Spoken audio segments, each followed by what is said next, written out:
Hello friends, कसे आहात? आज मी बनवते अंडा मसाला. अंडा मसाला बनवण्यासाठी इकडे 4 अंडे मी उकडून घेतलेली आहेत. हा घाटी तिखट मसाला आहे. हे कांदा खोबऱ्याचं वाटण जे मी एकदमच काढून ठेवते, फ्रीजला ठेवलेलं असतं. हे आहे टोमॅटो आणि कांदा मी मायक्रोवेव्हला चांगला भाजून घेतला होता आणि त्याची पेस्ट केली. आणि हे आपले नेहमीचे मसाले, गरम मसाला, धना जिरा पावडर, हळद हे लागणार आहे आपल्याला. तर आता मी अंडा मसाला बनवायला घेते. पहिल्यांदा घालूया कांदा खोबऱ्याची बारीक केलेली पेस्ट. चांगली तेलामध्ये परतून घेऊया.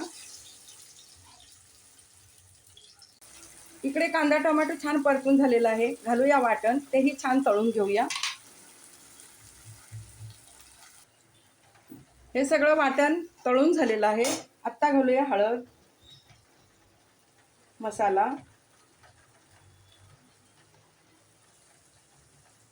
धना जिरा पावडर. हे चांगलं मिक्स करून घेऊया. आता घालते तिखट. जो मसाला आहे तो तिखट मसाला, आम्ही वर्षाचा मसाला एकदम बनवतो. त्याच्यामध्ये कांदा खोबरं आणि सगळे मसाले, खडे मसाले आणि मिरची धणे घातलेले असतात, तर त्याला घाटी मसाला म्हणतात. तर तो मी घातलेला आहे.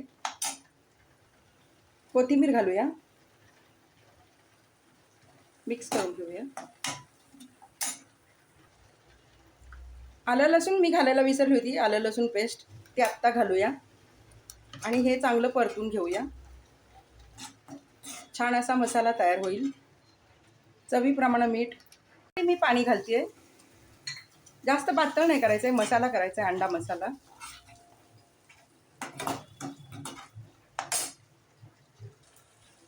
आता मी घालते अंडी.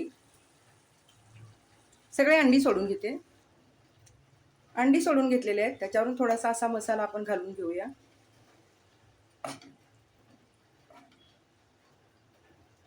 अंड्यात चांगला मसाला मिक्स होतो.